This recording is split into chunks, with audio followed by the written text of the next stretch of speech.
Hello friends, நாம் இன்னைக்கு பார்த்தீங்க அப்படின்னா கலைச்சொல் தான் பார்க்க போகிறோம். நம்ம ஆல்ரெடி வந்து 3 வீடியோ வந்து அப்லோட் பண்ணியாச்சு. பாருங்கள், இப்போ நம்ம வந்து அடுத்து பார்க்கலாம். ஓகேவா? நம்ம ஆல்ரெடி கலைச்சொல் வேட்டை 9 வரைக்கும் பார்த்துருக்கோம். ஓகேவா? இப்போ நம்ம வந்து பார்த்தீங்க அப்படின்னா நம்ம வந்து 10லேருந்து பார்க்கணும். சரியா? சரி, பாருங்க. சான்சியோமோனியஸ் ஃபஸ்ட்டு பாருங்க.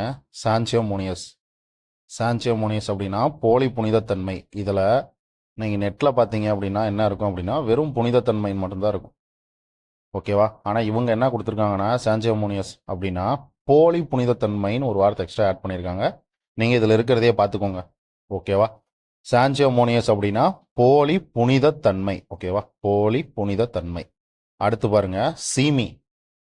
சீமி அப்படின்னா இனிமை அற்றது. ஓகேவா? சீமி அப்படின்னா இனிமை அற்றது. ஓகேவா? சீமினா ஒரிஜினல் இன்னொரு வேர்டு இருக்குது இதே வேர்டுக்கு. அப்படின்னா தையல்னு அர்த்தம். ஓகேவா? தையல், தைக்கிறது. ஓகேவா? தையல்னு அர்த்தம். அப்போ அந்த தைக்கிற சவுண்டு வந்து பார்த்தீங்கன்னா காதுக்கு இனிமையாகவும் இருக்கும், ரொம்ப கொடூரமாக இருக்கும் அது. ஓகேவா? அதை யாரையும் கஷ்டப்படுத்துறதுக்காக சொல்லலை. நீங்கள் அந்த சவுண்டை மட்டும் யோசிச்சு பாருங்களேன். சும்மா கிட்டு கிட்டு கிட்டு கிட்டு கிட்டு கிட்டுன்னு அந்த சவுண்டு வந்துகிட்டே இருக்கும். அதனால் அந்த சவுண்டு இனிமை அற்றது. ஓகேவா? அதை ஞாபகம் வச்சுக்கோங்க. சீமி அப்படின்னா தையல்னு இன்னொரு மீனிங் இருக்குது. இனிமை அற்றது இங்கே கொடுத்துருக்கிறது. அதனால் பார்த்துக்கோங்க. அடுத்து பாருங்க, யூஸ்லெஸ். யூஸ்லெஸ்னா ஒன்றுத்துக்கு உதவாத உதவாக்குறா அப்படின்ற மாதிரி நம்மளாம் திட்டுறோம்ல, பயனற்றது அப்படின்ட்டு. அந்த மாதிரி ஞாபகம் வச்சுக்கோங்க. ஓகேவா? யூஸ்லெஸ் அப்படின்னா பயனற்றது.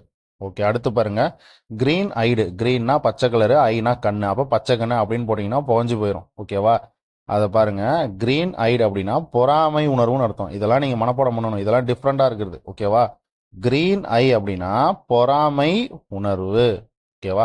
பொறாமை உணர்வு. அதை விட்டுட்டு நாம் என்ன சொன்ன மாதிரி கிரீன்னா பச்சை, ஐனா ஐ கண்ணு, அதனால பச்சை கண்கள்னு போட்டிங்கன்னா அவ்வளோதான்.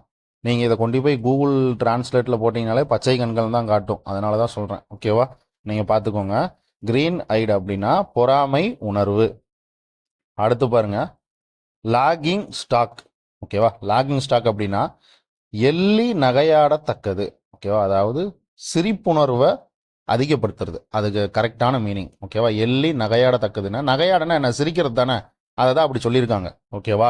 நகையாட அப்படின்னா சிரிக்கிறது தான். அப்போ எள்ளி நகையாடத்தக்கது. லாஃபிங்னாலே சிரிக்கிறது தானே. நீங்கள் இங்கே வச்சு இதை வச்சு எடுத்துருங்க. ஓகேவா? எள்ளி நகையாடத்தக்கது. அடுத்து பாருங்க, ஸ்டோனி ஹார்ட். ஸ்டோன்னா என்ன அர்த்தம்? STONE. ஸ்டோன்னா, ஸ்டோன்னா கல் தானே. ஹார்ட்னா மனம். ஓகேவா? அந்த மாதிரி ஞாபகம் வச்சுக்கோங்க. அப்போ கல் மனம். ஓகேவா? ஸ்டோனி ஹார்ட் அப்படின்னா கல் மனம். ஓகேவா? அடுத்து பாருங்க, டங்கு டைடு. ஓகேவா? அப்போ பேச்சற்ற நிலை. இதை இந்த டீ இருக்குல்ல, இதை இதுவே டைடு, DIED அப்படின்னா என்ன வரும்னா, டங்கு டைட்னா நாக்கு செத்து போச்சு அப்படின்னு சொல்லி சொல்கிறோமா, அந்த மாதிரி நீங்கள் ஞாபகம் வச்சுக்கிறதுக்காக சொல்கிறேன். உடனே அங்கே எழுத்த மாற்றிடாதீங்க. இந்த டீ போட்டுறாதீங்க. ஓகேவா? இந்த டீ தான் அங்கே கொடுத்துருக்கான். ஓகேவா? நீங்கள் அதை விட்டுட்டு இந்த டீ, இப்போ ABCDயில் வர இந்த டீயை போட்டுறாதீங்க. ஓகேவா? நான் சும்மா ஒரு இதுக்காக சொல்கிறேன். ஓகேவா? நீங்கள் ஞாபகம் வச்சுக்கணும்னு. டங்கு டைடுனா நாக்கு செத்து போச்சுன்னு அர்த்தமா. அப்போ நாக்கு செத்து போனால் பேச்சற்ற நிலை. அப்போ அவனால் எதுவும் பேச முடியாது. அதனால் இங்கே நீங்கள் அதை ஞாபகம் வச்சுக்கணுங்கிறதுக்காக நான் சொல்கிறேன். பாருங்க, டங்கு டைடு அப்படின்னா பேச்சற்ற நிலை. ஓகேவா? அடுத்து பாருங்க, சி சேஞ்ச். சி சேஞ்சுனா இங்கே சீனா கடல், சேஞ்சுனா மாற்றம். அப்போ கடல் மாற்றம்னு போட்டிங்கன்னா தப்பாகி போயிடும். இங்கே என்ன கொடுத்துருக்கான்? கடல் அளவு மாற்றம்னு கொடுத்துருக்கான். ஓகேவா? கடலோட அளவு தான் அந்த இடத்துல மாறுது. ஓகேவா? சி சேஞ்சுனா கடலையெல்லாம் மாறல, கடலோட அளவு மாறுது. ஓகே, சரி. அடுத்து பாருங்க, டவரிங். ஓகேவா? Towering passion. ஓகேவா? டவரிங் பேஷன் அப்படின்னா அதாவது அதிகமான ஆர்வம். ஓகேவா? அதிகமான, ஓகேவா, அதாவது மலையளவு ஆர்வம் கொண்டவனை தான் அந்த டவரிங் பேஷன் சொல்கிறாங்க. மலையளவு ஆர்வம் இருக்கணும் அப்படின்ட்டு. ஆனால் இங்கே என்ன கொடுத்துருக்கான்? மலை என பெருகும் ஆவல் திருகுன்னு கொடுத்துருக்கான். ஓகேவா? இது இப்படியும் சொல்லலாம். அப்படி இல்லை அப்படின்னா மலையளவு ஆர்வம் கொண்டவன். ஓகேவா? அப்படின்னு நீங்கள் சொல்லிக்கலாம். நீங்கள் இங்கே இருக்கிறதையே பார்த்துக்கோங்க. ஓகேவா? ஏன்னா இதை எக்ஸாம்பிள் கேட்கறதுக்கு சான்ஸ் இருக்குது. அதனால் பார்த்துக்கோங்க. மலை என பெருகும் ஆவல் திருகு. ஓகேவா? சரி. அடுத்து பாருங்க, யோமன் சர்வீஸ். ஓகேவா? பலன் நாடாத பெரும்பணி செய்கிறவங்க பேர் தான் அந்த யோமன் சர்வீஸ். ஓகேவா? யோமன் சேவை அப்படின்னு சொல்லி சொல்லுவாங்க. அதை தான் இங்கே வந்து யோமன் சர்வீஸ்ன்னு கொடுத்துருக்கான். தமிழில் யோமன் சேவைன்னு சொல்லுவாங்க. இதே பேர் தான் தமிழ்லேயே ஒரு யோமன் சேவைன்னு. அதை தான் வந்து பார்த்திங்கன்னா பலன் நாடாத பெரும்பணி செய்வவங்கள தான் யோமன் பணி செய்வவங்க அப்படின்னு சொல்லி சொல்கிறாங்க. ஓகேவா? திருப்பி எதிர்பார்க்காத பலன். ஓகேவா? அவன் ஏதாவது நமக்கு நல்லது செஞ்சா அப்படின்னா நாம் ரிட்டன் வந்து அவனு செய்யணுன்ற அவசியம் இல்லை. அவன் ஏன்னா எதிர்பார்க்க மாட்டான். ஓகேவா, அந்த மாதிரி ஆளு பேர் தான் ஹியூமன் சர்வீஸ், பலன் நாடாத பெரும்பணி செய்கிறவங்க.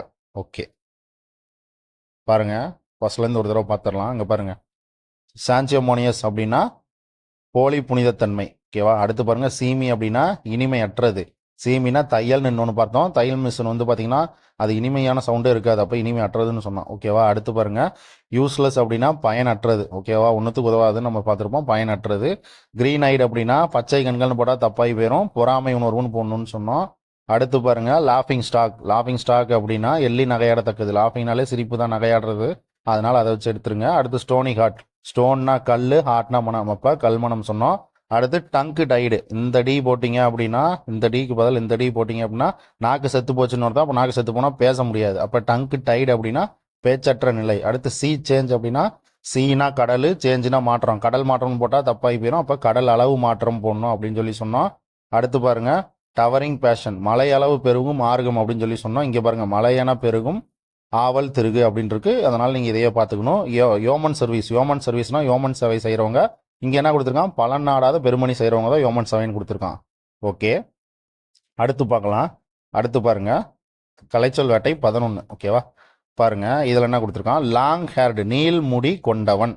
ஓகேவா, நீள் முடி கொண்டவன் அப்படின்னா இங்கே பாருங்க, லாங்குனா நீளமாக இருக்கிறது, இல்லை தூரமாக போயிட்டே இருக்கிறது. ஹேர் அப்படின்னா முடி, அப்போ நீளமாக முடி கொண்டவன பேர் தான் லாங் ஹேர்டு. இதுலையே இருக்குது லவ் அஃபேர். லவ்னா அன்பு, காதல் எல்லாமே சொல்லலாம். ஓகேவா, காதல் விவகாரம், அதான் லவ் அஃபேர் அப்படின்னா காதல் விவகாரம்.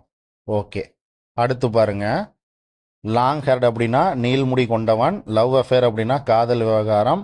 அடுத்து பாருங்க, அஃபரிசம். அஃபரிசம் அப்படின்னா முதுமொழியும் இருக்கு, பழமொழியும் இருக்கு. ஓகேவா, நீங்கள் வந்து கூகுள் டிரான்ஸ்லேட்டில் பண்ணீங்கன்னா பழமொழின்னு கூட காட்டும். ஓகே, அதையும் பார்த்து வச்சுக்கோங்க, இதுக்கும் அதுக்காக தான் சொல்கிறேன். இங்கே முதுமொழி தான் கொடுத்துருக்கோம், அதனால் நீங்கள் அதையே போட்டுக்கோங்க. ஓகேவா, அஃபாரிசம் அப்படின்னா முதுமொழி. அடுத்து பாருங்க, அல்லூஷன். அல்லூஷன் அப்படின்னா மறைமுகமாக குறிப்பிடுதல். இப்போ ஒருத்தனை பற்றி நேராக சொல்ல மாட்டாங்க. ஓகேவா, அல்லூஷன் அப்படின்னா ஒருத்தரை பற்றி மறைமுகமாக சொல்கிறது. ஓகேவா, இதை பார்த்து வச்சுக்கோங்க. அடுத்து பாருங்க, அலிட்ரேஷன். ஓகேவா, அலிட்ரேஷன் அப்படின்னா பாருங்க, அல்லிட்டரேஷன் அப்படின்னா மோனை தொடை. ஓகேவா, அல்லிட்டரேஷன் அப்படின்னா மோனை தொடை. இதெல்லாம் நீங்கள் வந்து மனப்பாடம் பண்ணிடுங்க. ஓகேவா, ஏன்னா இதெல்லாம் கேட்கறதுக்கு சான்சஸ் இருக்குது. அடுத்து பாருங்கள், அனஃபோரா. அனஃபோரா அப்படின்னா அந்தாதி தொடை. இது எல்லாமே ஏ சீரீஸில் தான் வரும், ஸோ இதெல்லாம் நல்லா பார்த்துக்கோங்க.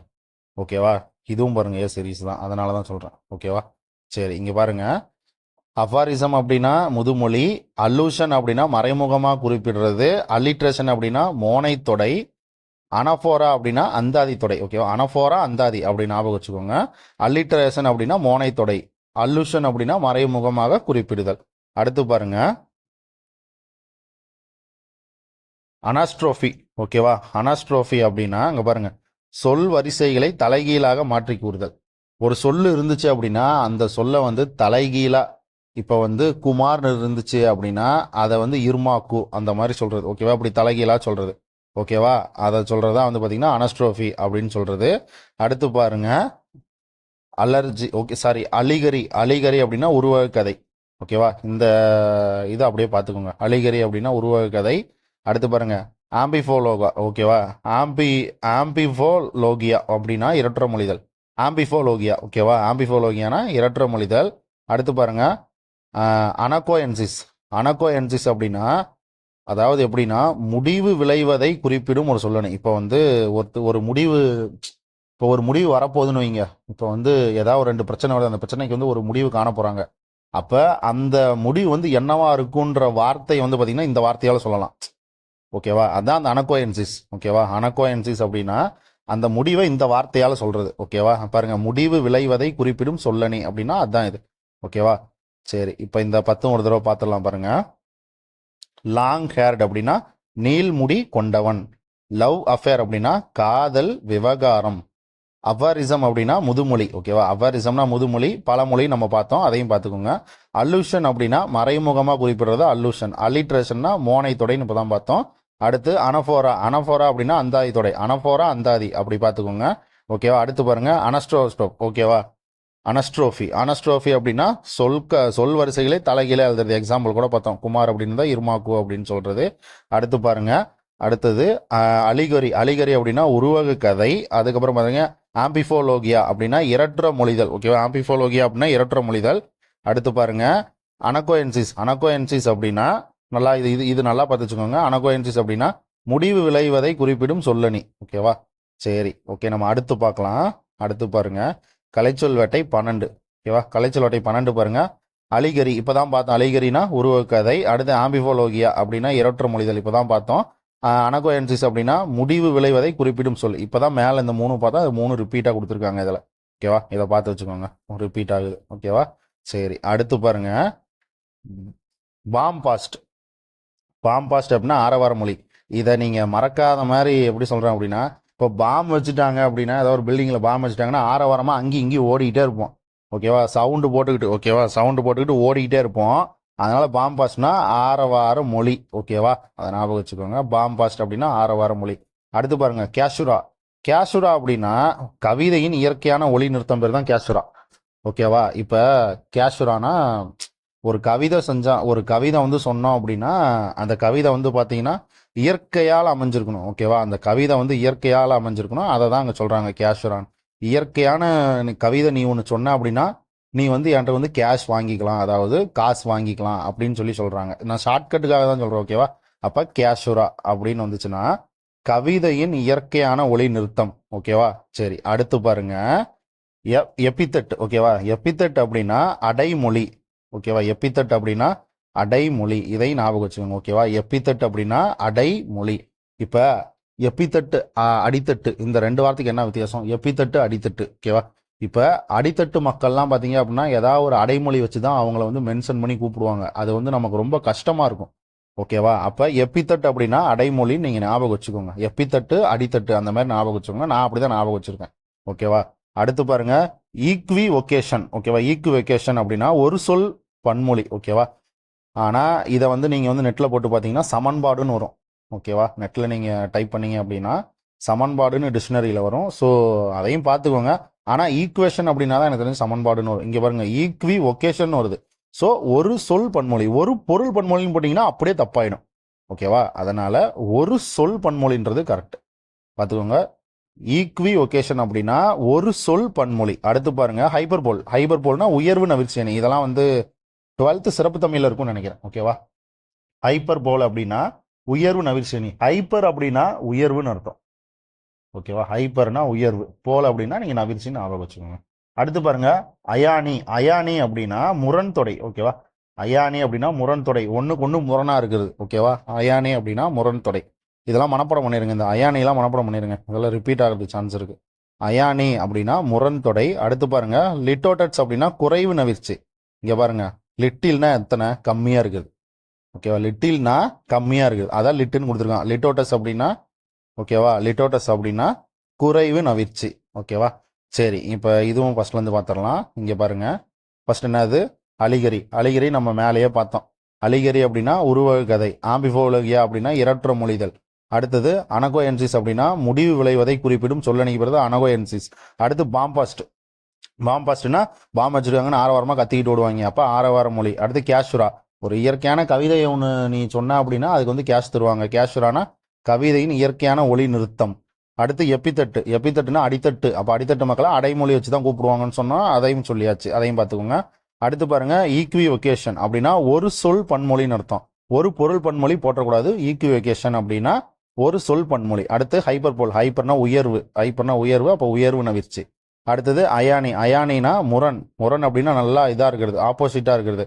அதனால அயானி அப்படின்னா முரண். ஓகேவா, முரண் தொடை. அடுத்து பாருங்க லிட்டோட்டஸ். லிட்டோட்டஸ் அப்படின்னா லிட்டில்னா குறைவுன்னு பார்த்தோம், அப்போ குறைவு நவிற்சி. ஓகேவா, இதோட நம்ம வந்து 12 கலைச்சொல் வேட்டை பார்த்துருக்கோம். இதே மாதிரி நம்ம டெய்லியுமே 3 போட்டு வந்துட்டு இருக்கோம். ஸோ நீங்கள் அதை பார்த்துட்டு இதுக்கு முன்னாடி போட்ட வீடியோவை கூட பார்த்துட்டு கூட இதை பாருங்கள். ஓகேவா, இது பிடிச்சிருந்தது அப்படின்னா நீங்கள் வந்து லைக் பண்ணி வச்சுக்கோங்க, சப்ஸ்கிரைப் கூட பண்ணி வச்சுக்கோங்க, உங்கள் ஃப்ரெண்ட்ஸுக்கும் கூட அனுப்புங்க. ஓகேவா, ஓகே, தேங்க்யூ ஃப்ரெண்ட்ஸ்.